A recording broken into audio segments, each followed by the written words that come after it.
pod. Today I have Drue Grit back here with me. Hey, Drew. Hi, Jan. Hi. If you don't know Drew, you need to know him. He is an awesome director and writer with a heart of gold. And we have been waiting for a very long time for his book, The Incredible Existence of You, to come, and it has finally arrived, and it is available to everyone on Amazon and Goodreads. Is that right? It's an Amazon exclusive. Yeah, it's an Amazon exclusive. So you can't get it anywhere else. Okay, just Amazon starting November 23rd. Yeah. So I had the privilege of getting an advanced reader copy, and I have to say it is so good. Oh. People, when I talk about the book and when I share, I talk to my friends about it, who I feel like they would like it. They always say like, what is it about, or what is it similar to? Mhm. I always describe it similar to, if you like The Notebook, if that's your jam, you're gonna love this book. What do you think? Yeah, The Notebook is a inspiration for me. I'm a fan myself. I've read it more than once. I love the film. It's got some beautiful passages and beautiful dialogue in it. It actually has a really beautiful passage on what love is. And I think anyone that likes The Notebook would absolutely love my book. How the incredible existence of you is a little different is that the love story is based off of lived experiences, personal experiences from myself, friends, and family, and people I love. So I would say it's a romantic drama that leans more into real experience. um, and I think tonally maybe it's a little bit more dramatic than The Notebook, but people forget that the actual book itself has some strong drama in it too. So in any way, shape, or form, I think people would very much also love The Incredible Existence of You if you like The Notebook. Yes. I think, well, there's a couple of themes in there: second chances, love, starting over, mental health. Did I miss anything? No, there's a lot of that. Yeah, there's other themes. Yeah. Yes. So I mean, what was your process of writing all of this? I know you said it's like lived experiences. I loved how like you painted all of the characters, and as I was reading it, obviously, we're getting a picture, that's what books are for, but it was so it's written in a way that's such an easy read, but it's so vivid. Like we're able to be in the moment with you. Wow. That's wonderful. What was the process of writing it? Was that what you wanted to answer? Yeah.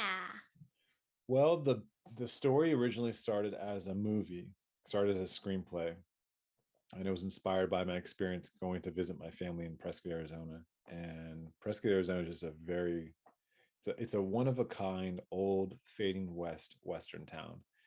Prescott, Arizona has the oldest rodeo in the world, and it's still active. Prescott, Arizona is known for sheriffs and gunslingers and shootouts. It's known for indigenous people, the Yavapai people that roam the land. It has a strong multicultural community now. It has an arts college. So Prescott is a very special place because it's a melting pot. It's very much America, but it also is representative of kind of the fading old West. It feels like a Western town when you're there. It's called everybody's hometown for a reason. Part of that's because of the people. Part of that's because, hey, no coughing. Sorry. Can't let you out easy, Jan. If I cough, you call me out. But I wrote the screenplay, and typically I'm a fast writer. I'm a really slow rewriter, but I'm a fast writer. So when I start a story, it's a fast thing. I saw what you did there. Jan muted herself to cough, ladies Well, and I gentlemen. didn't want to interrupt you. She didn't want to get called out, but I'm on my game. I'm on my game, Jan. I didn't want to interrupt your fabulous story. Yeah, we'll keep it 100. Went from a screenplay to I was raising money for. This might be interesting to you. I was raising money for the film, and I raised a portion of the money, and it wasn't enough to actually do the best version of the film. I wanted to raise 120 grand, and so ultra low budget indie film just to do it because I know I could do it. As a director, I know how to put those dollars on the screen. I've been doing indie film my whole life, so I knew I could do it. But then when I got to raising half of it, I realized I'm still not going to be doing the best version of this film. And once again, one of those hard times in life, I said, I can't do it if it's not the best way.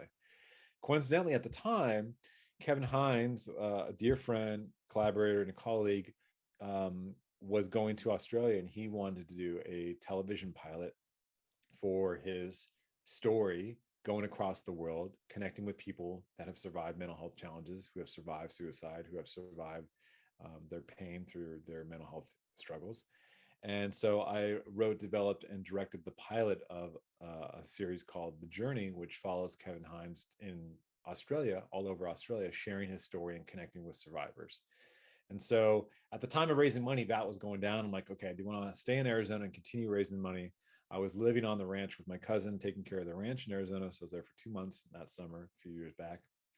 And as usual in life, when opportunities are too good to be true, I was like, you know what, I want to do this. So I went with Kevin Hines to direct the first episode of that pilot episode for a series.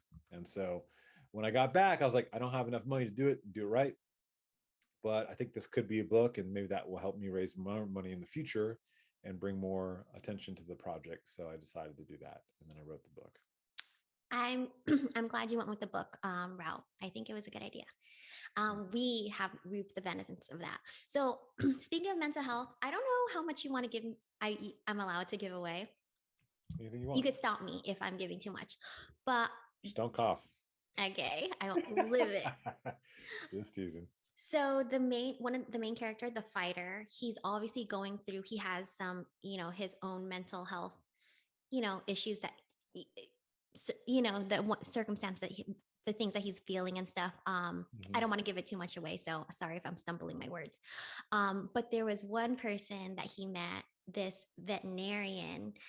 I loved how he supported him and checked in with him in a way that was not, like everyone, I think when we talk about mental health, people always say, like, just say, I'm here for you, or just check in. You don't need to say a lot.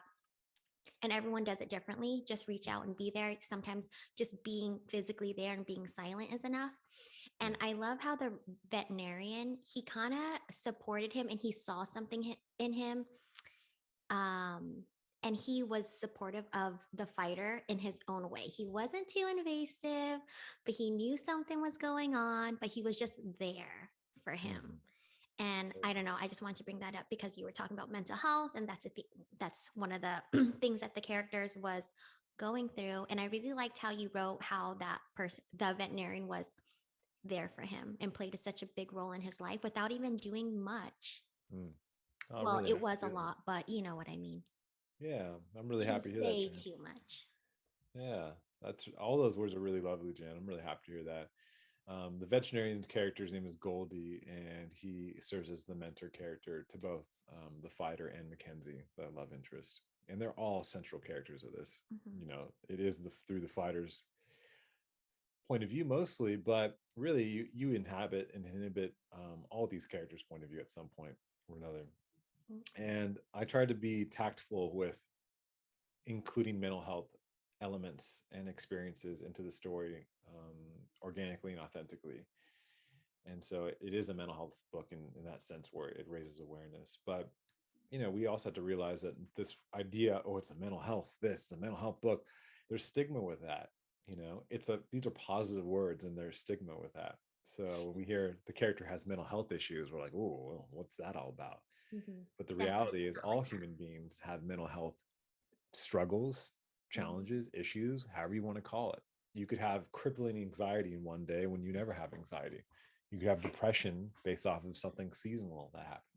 You could lose the love of your life and be deeply or darkly depressed. So, mental health challenges, mental health is about well being and health. It's not about ailments or, you know, negative things that one may have. My grandmother on my mom's side, on the American side, was schizophrenic, and and I knew that as a boy. I experienced that firsthand as a boy. Um, but she was lovely. She was harmless. In fact, we got to a point where we could laugh and be playful about grandma's schizophrenia. It was never scary. It was never shocking. It was never horrific. It was just something that she wrestled with in her life. and it came from trauma. But um, you know, everyone has mental health struggles. The problem is that we don't know how to talk about them. We don't know how to be real with them. We don't know how to tell people, like, today I'm not doing good, or today I have anxiety, or right now, we just don't do that in our culture. Yeah. And that's why we all have to make efforts to normalize the discussion of mental health, because it's really just the real answer to saying, how are you doing? And giving a real answer, you know. Yeah. Amen. No, Mm. well, you're right. I think whenever people think about mental health, they think it's a clinic, like it's a long term, but you're right. It could be just something situational, just life, Totally. um, work stressors, life stressors, situations that just make you feel depressed sometimes. So you're very right. It's not, I agree with you when you say mental health. When you say, oh, someone's struggling with mental health, they think it's something, you know, clinically diagnosed long term Totally. kind of thing. Which, and really, to say it another way, we'd say, Jan's not doing so well right now. Well, why isn't Jan doing so well right now? That's just saying that you're wrestling with something, mental health or personal wise. I mean, how different are those statements? Not really that much. It comes back to the mind. So the more we can normalize and be vulnerable with the truth and be who we are truthfully, the more we can actually get stuff done. Speaking of vulnerability, Mhm. the fighter has a hard time being vulnerable. Yep. And I think that is something that most of us, including myself, could relate to. Mhm. It's so hard. Well, we all know that opening up and letting people in is the best way, but it's so scary because when you do something like that, you feel exposed, Oh yeah. So let's talk about the fighter and how he was scared to say how he felt to the woman that he fell in love with. Can I say that? Yeah, Jan, you can say Okay. anything. Okay. Just I don't don't want to give cough. too much of If you cough, Jan, I'm gonna lose it. I don't know if how much I'm allowed to say because I don't want to ruin it for people. I would say just, hold back on his name, but even that doesn't matter. Say whatever you want. So the I fighter. won't say his name. Yeah. Read the book, you'll find out his name. But yes.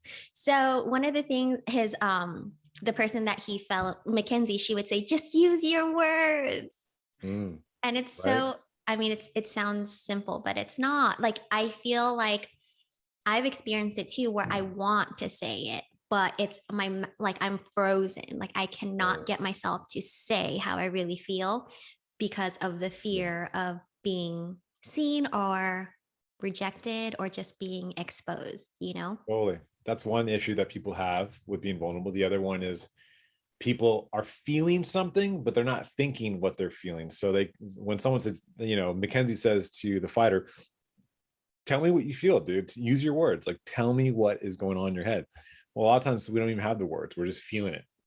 When you have rage, you're not going to be like, I am having rage right now. You're just raging, So, but that's where mindfulness and maturity comes in, where you take a step back and ask yourself, what am I feeling and why? And with your partner, with your mom, with your dad, with anyone, your colleague, you should be able to talk it out. Unfortunately, this is not the culture we have. Unfortunately, we tuck it away, we ignore things, we feel first and think or process later. That's normal. But if we can get into the mode where we are dealing with it right here, right now, we save so much time. And we save so much time just being truthful. Like, right now, I feel this way, especially with relationships. A lot of times people have to sit and reflect or sit and process their feelings, what they're feeling, and get out of that feeling, that emotional state, before they can actually talk about it. But it takes incredible maturity or courage or strength or self-awareness, which all tie back to maturity, personal maturity as a man or woman, to say, right now in this moment, I feel this about you or about me, and I'm able to verbalize that. It is one of the hardest things to do in life, and it is one of the most important things to do in life that we never work on as human beings. We just go with the flow. Yeah. Or we just tuck it away and say, never mind. It's not even worth saying. Yeah. And traditionally, people would say that's a man thing, that men would just hold it all in, tuck it in, not deal with it, not tell people. But in my experience in the modern day, whatever this day is, I found that men and women now tuck things away. I feel like, of course, it's a patriarchal society. It's still men leading the charge and still in positions of power. and therefore they have the biggest influence. And if they have the biggest influence, I think they influence how people act and behave. And I think there is a common culture with men and women tucking it in, packing it back down, not saying what they feel or afraid to, you know. But like even with a recent person that I was dating, it's like the second we just talked about our feelings, we got through it, and then everything moved forward. Yeah. So like that's all you can. That's how you actually get stuff done in life. Whether you're working on a project, working with a human being, or working with mom or dad or lover or friend, if you don't go to the truth, you're just you're wasting time, you're not getting the job done, and you're prolonging whatever else that needs to come out. The truth is the truth. It's like the sun. You can avoid it, but it's coming up tomorrow. You know what I mean? Yeah. So Yeah, I agree. I also think, like you saying, like men and women tuck it away. And this goes to relationships, I think, mostly this comment. But I think a lot of times we tuck it away is because everyone is trying to be cool. Who's the cool? Like oh they my don't want god. to come off Oh, for a sure. certain way, I'm too cool to respond to you right away. Don't respond too soon. Yeah. Don't do this, don't do that. To be honest, like that is how it is. But it's not how it is with two mature, fully developed human beings. Because if I really like this person, they really like me, and they're fully mature, they're going to respond. Yeah. Simple as that. Or they're going to say, can't talk now. And playing the two cool games, it's the game of between masculinity, femininity, between relationships, regardless of gender. It's like we play these games to win or to come off a certain way, to be too cool. With your person or with your best friend, you don't do any of that. You don't Yeah. have to do any of that. There's none of that. Or with your mom or dad or best friend, cousin, whoever, you don't have to do that. How they speak, how they'll respond, and there's no game plan. Yeah. So I think it's like people, they don't want to, like you saying, like, oh, if you just say how you feel, you'll get to the root of it. I think the fear is like, if they say something, what if I don't know. It's like, I think each person is waiting for the person to say something for them to say something to open up. So and yes, that's it's being like a afraid. roundabout. That's being afraid or protective. Of Yeah. course, Like not to the say fight. that. Go Kind ahead. of like the fighter. Yeah, 100%. And Mackenzie, they both guard themselves in certain ways. I Yeah. don't know if you remember, Mackenzie has something specific she's guarding. The fighter is holding back. The fighter doesn't even believe, one, that he can meet another person as good as the person that he lost. He lost the love of his life, and then this other incredible human being named Mackenzie with two kids, who's going to school in the evenings and hustling all night at a bar. How could he meet someone else that's just as cool, that pushes him to be his best self? It doesn't make sense. Like, how do we have the love of our life, the person we're crazy about, we lose them, and then we meet someone else? How is that possible? And the answer is, of course it's possible. But we all think if we lose our person, if we break up with Jerry, we're never going to find Bobby. Well, Bobby is looking for you, Jan. No. But that's the thing. Like, I don't believe that, and maybe this is popular and unpopular. I don't believe we just have one person in this world. And if you believe in God, I don't think God would be like, sorry, Jan, you get one person. That's it. Nope. I don't believe that. And soulmates. I believe in soulmates, but if you really spend time with a human being, they'll become your soulmate. Hmm, I like that. If I spend my best friend is one of my soulmates. I got more than one soulmate, but not everyone is the love of your life, and that's a choice. See, I believe that love is a choice. That's why there's religion and commitment and saying I do to death do us part. Love is more than just a feeling. It's something you choose to do. You choose to say yes, you choose to say I do, you choose to say I'll be faithful, even when you're not feeling like that, because love is more than just a feeling. And that's another huge problem in our modern day, is not understanding what love truly is, and it takes a fully developed person to understand that. Eric Fromm, who is a German psychologist, he wrote a book called The Art of Loving, and it was a huge inspiration for Martin Luther King. And those two are two of my biggest inspirations. And they describe love in different ways. There's erotic love, just intimacy, sexuality, sex. There is brotherly love, which is different than fatherly love. There's love of, love of self, but then you go back to Bob Marley and he says there's one love. So when you really tap into what love really is and its expression, its fullest expression, there is only one. And that's why I believe there's more than one soulmate, you know. So What's the and a bit of that comes out in the book. Anyone that knows me or my work as a writer, as a director, as a human being, as Drue Grit, they know that I'm all about trying to help others understand love so they can better understand themselves and therefore be the best version of themselves and therefore be the best loving version of themselves. And that's a lifelong job. But I think anyone and most of I think a lot of people could relate to the losing what they thought was like the love of their life. hmm, um they could definitely relate to this book, and I think they could find hope just because the fighter was so deeply in love with his first person, and he was in the mindset of like there's nothing else. I how familiar what's does the that point? sound? Yeah, You like date what's the someone and you're like, this is my person, and you break up with them and you're just hurt and jaded and you're bitter and you're like, how can I move on? I'm angry, I don't want to move on. It's the metaphor of losing your loved one, literally losing, like they fall off the face of the earth, they die, is no different from the feelings of when someone deeply is so pained that they lost someone they loved. Because that's what love does. If I lost my best friend, I would be so deeply pained by that. So it is, some people have lost the love of their lives. And, that it is one of the hardest things you could ever deal with. And then many others have just lost someone they truly, truly loved.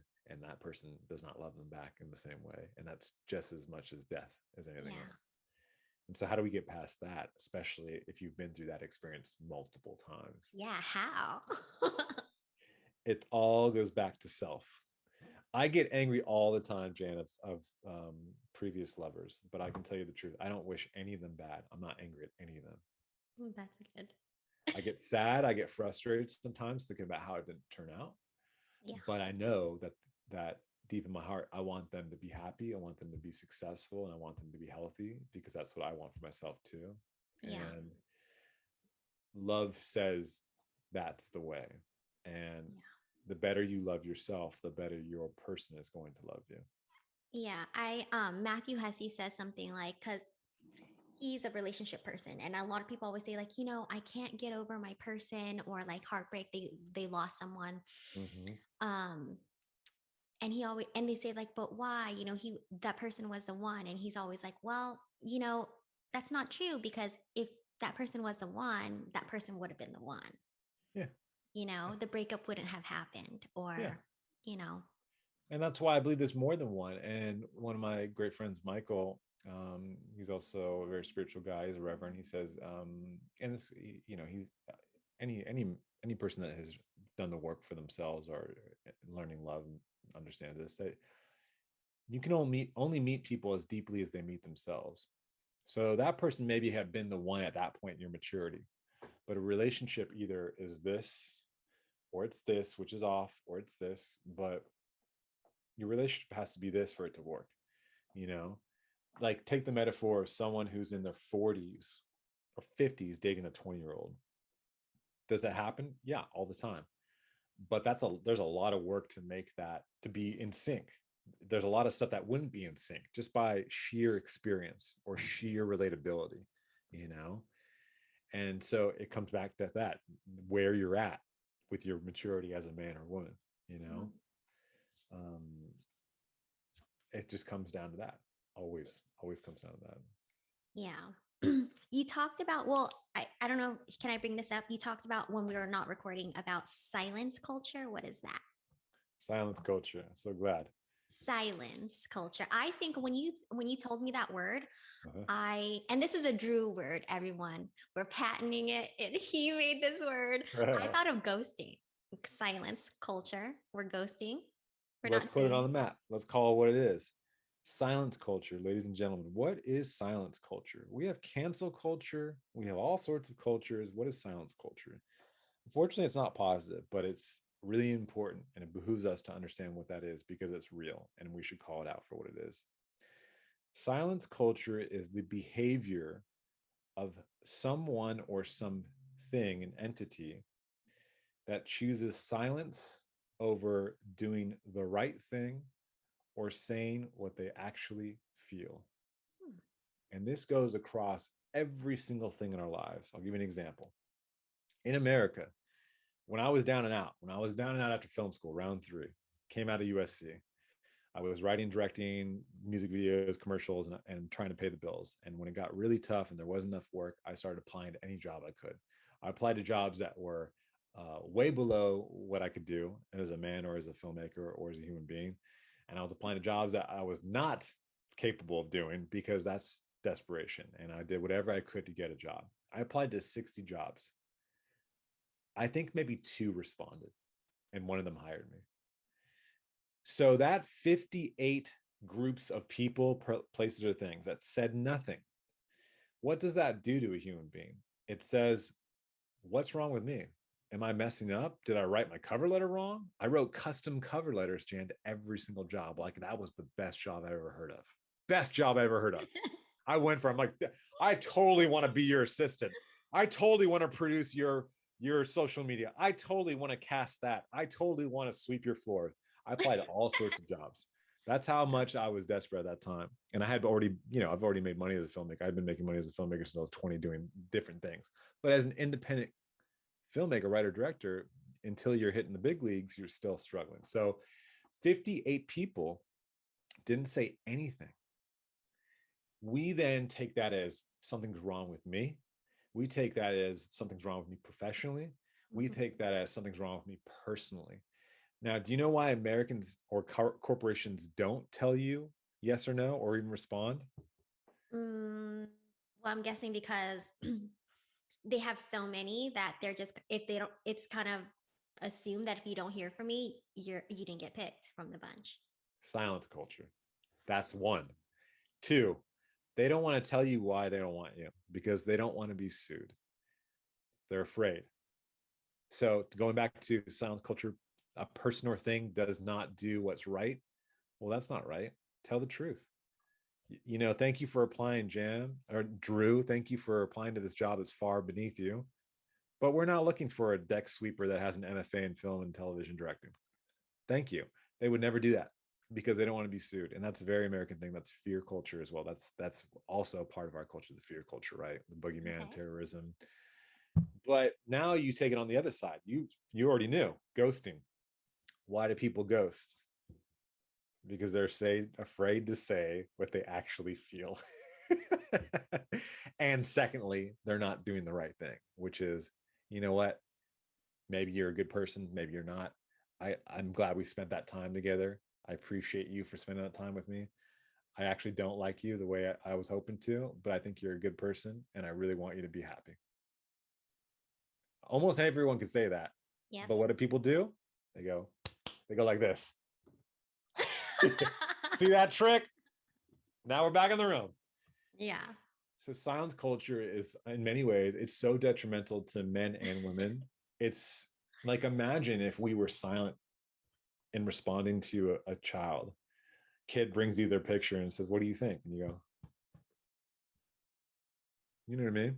Silence culture is a corporate issue. It's a personal issue. It's a relationship issue, and it actually degrades all of us. And it actually has become normalized. It's normal not to reply to someone about a job. It's normal not to. It's normal to just ghost someone or just say "see you later" and disappear.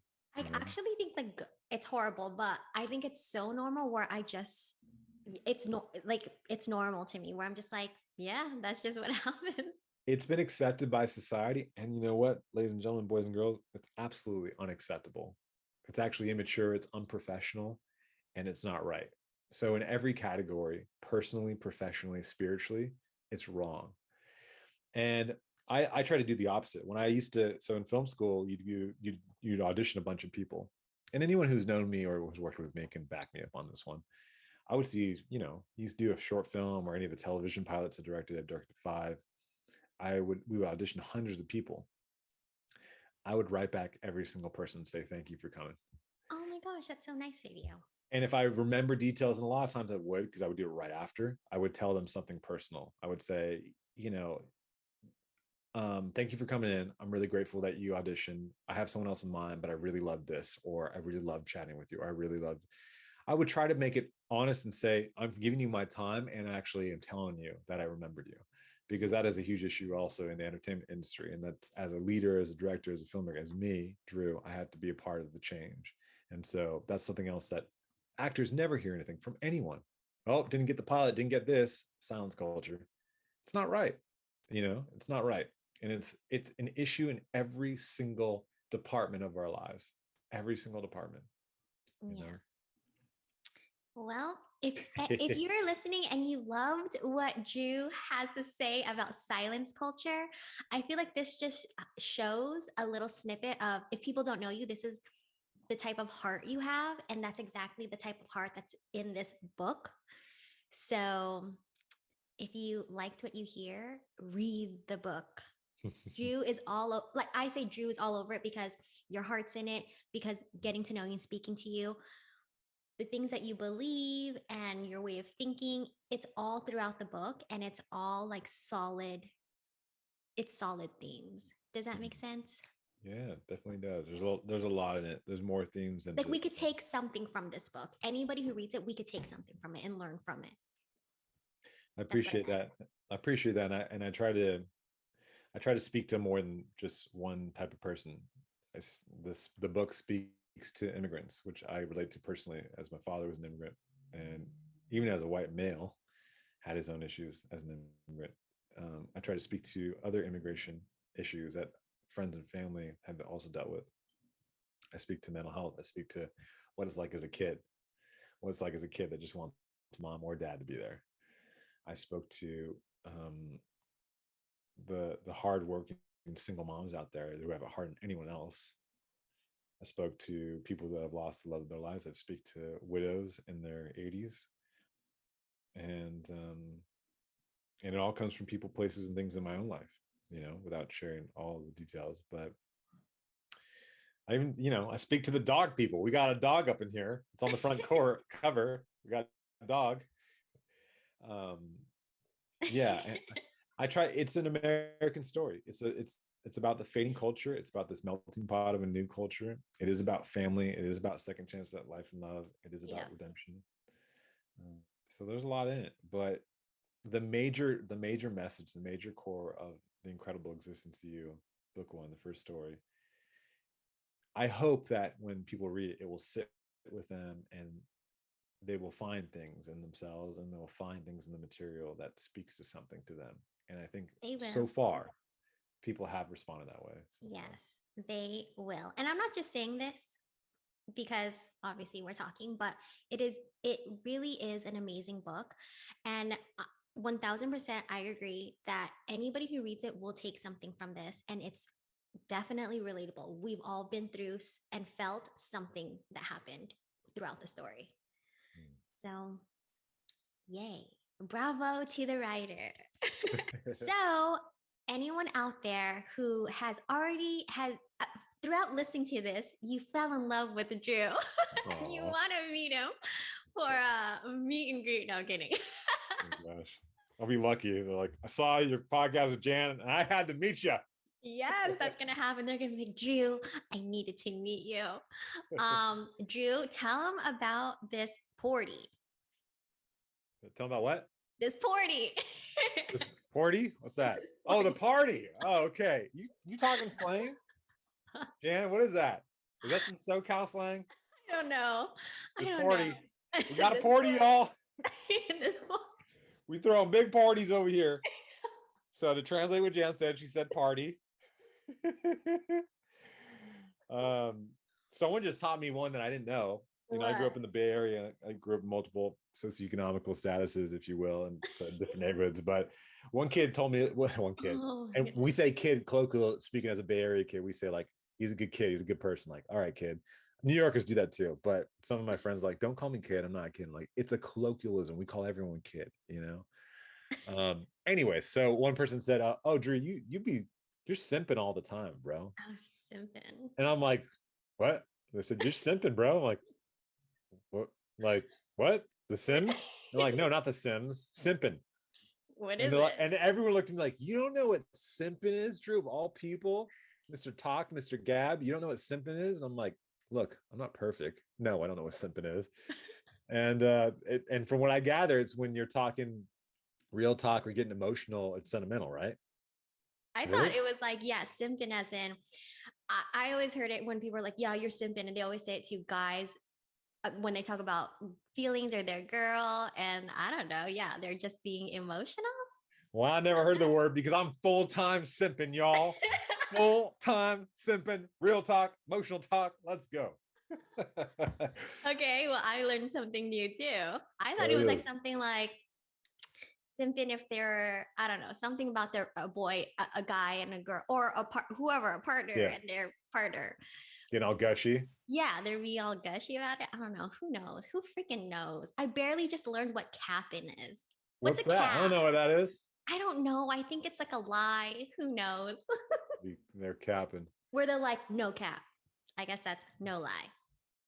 I don't know, but why a cap though? Where did the cap come from? It's funny because I also use a lot of Australian colloquialisms. Movie I wrote with my business partners coming out this year called Bosch and Rocket, and so I spent a lot of time with Australians, all over Australia, and there's a lot of they have a lot of slang too, and I say things all the time that are like Australian slang, and people are like, "What? Why do you say that?" Like I call people legend, like "What's up, legend? How are you?" And that's like a surf Uh-huh. culture thing, calling people legends. Or you say like, "Oh man, I just saw Dune. It was next level," and people are like, "What does that mean?" Like, oh, it's Australianism. It's like it's on a whole nother level. Like it's badass. It's up there, you know. Yeah. So yeah, language is fun. Okay, Drew. So when is this party? The party. So I'm gonna have a book release party in Los Angeles, West Los Angeles. I think November 20th or 21st. So it's around the corner. I think it will be public. If you follow all the things, you'll probably see information on it soon. All the things, which is Instagram at Drue Grit, or his second Instagram is at The Incredible Existence of You if you want to join the party. Thank you. So I'm hoping that we'll have a party and we'll have like a book signing. We'll do some photos for our guests. I'll do a reading of a passage. I'll have the trailer playing. I'm hoping some of my colleagues are doing some cool work. Will also be there to represent. So I have an idea for this party, but or party, but tentatively the 20th or the 21st. Not 100% sure because it's also Thanksgiving week, and then potentially the weekend afterwards in Arizona, in Prescott, Arizona, the hometown, and then later in the year I'll be going to France, London, and all over Italy when I get that translation done. World tour. World the Incredible Journey Tour. I'm hoping will start by after the year. So Okay, if you want to meet the incredible Drue Grit, follow his pages so you can stay tuned where it's going to be at because right now it's tentative. tentative, yeah. The party, we don't know if it's gonna be a public party or a private party. Okay. Okay, well, if it's public, welcome. If not, sorry kids. Sorry kid. We'll do something. There's a lot of stuff on the. It's all about timing. It's all in divine timing. So I'm really hoping I can do this party by the 20th or 21st. If I can't, there will be an opportunity for other people. And I'm hoping I'm doing some Instagram live stuff. I haven't done that in a long time. I've only done it once. So, Okay, but well, yeah, for anyone that's curious about me, my life, or my work, it's all the same. It's all yes. the same. Drew is the real deal where he's just not he doesn't just post things just to post it.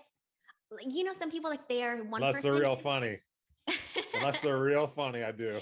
Like your so Drew, I say the real deal as in some people post things. They're different people, real life and social media Mm, persona. Drew, I think you're consistent. mm. What you tell, like what you post, and the things that you believe about love, and like I don't know, your all of the things that you believe in life, you actually put it to practice every day. It's who you are. Whatever you see on his Instagram, obviously, I'm sure there's stuff that you don't share, but generally, that's you. That's who you are. So follow Drew and his Incredible Existence of You page. You won't regret it. It's just full of positivity. I love it. Oh, much appreciated. It's another thing I'm fighting back because Jim Morrison of the Doors, lead singer of the Doors, says, "He who controls the media controls the mind." And media being news and stuff like that is just as prevalent as social media. And we have all forgotten why we use social media. We've all forgotten why we use social media. And when we remember, it probably doesn't make us feel good. So I believe that we should use social media to impact people, to not impress people. And so my life, my work, my writing, The Incredible Existence of You, book one, my films, it's all personal. Everything I do, I live my art, I live my message, and I want to help people live their art and their message, whatever that may be. And so whether you read my book or you see any of my films or you spend time with me or my page, it's all about communicating something real. I'm only about real talk. I only want to help people be the best versions of themselves. I want to help people with love. I want to help people with their relationships because that's one of my gifts, and that's helps me with mine. Helps me with mine, you know. And if we can all come to the table and create space for other people to do what they do best, imagine how special this world would be. And we wouldn't be talking about our bad days. We would be talking about the best days where we met someone new who really helped open us up. And that's really what the book is about. It's about opening up another human being to be the best version of themselves, which is incredible. Yep. I'm snapping. Yeah. Okay. The book is out on Amazon November 23rd. Get your hands on it. You will not regret it. Follow Drue at Drue Grit, at The Incredible Existence of You. Follow him to see what he's been up to or going to be up to. You won't regret it. Drue, any last words? Any last words? I'll share this one because yeah, the chances of your existence, Jan and listener, is actually the chance that you're alive, that you're here right now, or that you're listening, or that you're you, is actually more than 70 billion to one. So if the chances of you being alive right here, right now, is 70 billion to one, is that not a miracle? Is that not incredible? Is that not for a reason? And one of the hardest things in life that we face, and that also scares the hell out of us, is to know that we are one in a billion. And I believe that's because we realize that we are here for a reason and we are here for something special. And we don't have to do anything better than one thing, which is to actively try to be the best versions of us. And that means when you're scared, doing the right thing. And that means when you're afraid of saying what you feel, you actually say what you feel. And that means not abiding by silent culture. That means being the best man or woman or person you can be. That means doing what you love, saying what you mean, doing what you say, keeping your word, and actually going after the things you want in life. You don't have to you don't have to change the world by being a scientist. You don't have to invent anything. You don't have to do anything else than be the best version of you. That's all this world needs to be a better place. And if you're going to be one of 70 billion, your existence, you coming into this world being exactly who you are, you might as well be the best version of who you are. There you go. That was good. Thank you. Thank you. Is that your stuff that you wrote? What I just said? Yeah. I didn't write it. Just came out of the soul. You I mean, I guys, looked up the statistics a while ago. I'm like, it's 70 billion to one. That's a chance of your existence. Yeah. you guys, he didn't even write that. That just came from the soul right now. That's how good Drew is. Oh, thank you. Thank you. One of my favorite things in life is just to tap in. And that's like a that's like a Bay Area expression where you're just like you're you're coming forth and you're stepping into you're in a circle and you're stepping forward. You're tapping in your partner, you're tapping into you. You know what I mean? Like no bullshit, real talk. You're being you're tapping in. And I guess that's also spiritual too. People talk about that, like tapping into your spiritual side. When you tap into the best version of you, you can be all of your colors.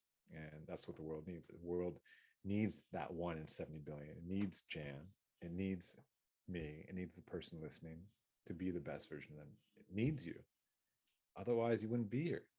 Otherwise, you wouldn't be 1 in 70 billion. I can't even count to 45,000, Jan. I can't even count to 150. I get ADHD and bored after like 72, you know? Don't ask me after 100. No. After 100, I'm over it, you know? But we just, we don't remember these things and we don't even think about these things. And it takes daily affirmations to be the best version of ourselves and to remind ourselves that we're here for a reason. That's what the whole book is about. That's what we're all about. And I just want to see people be that, because then I will have done my best work if I can help one more person be the best version of themselves. I don't know who needs to hear this, but like you said, you're here for a reason. That's right. Thank you for joining the party. Brought that for a full circle for y'all. Thank you for joining the party. The party. I thought you said potty at first. No, I mean, I just tried to. I had a moment where I was trying to be cool, but You were definitely cool. Anyone who has the confidence to say party, I want to be at that party. Okay, guys. That's a wrap for this episode. If you guys haven't already, hit the like button, subscribe, and share the pod. Thank you guys so much for tuning in. Catch us next time. Bye. Bye.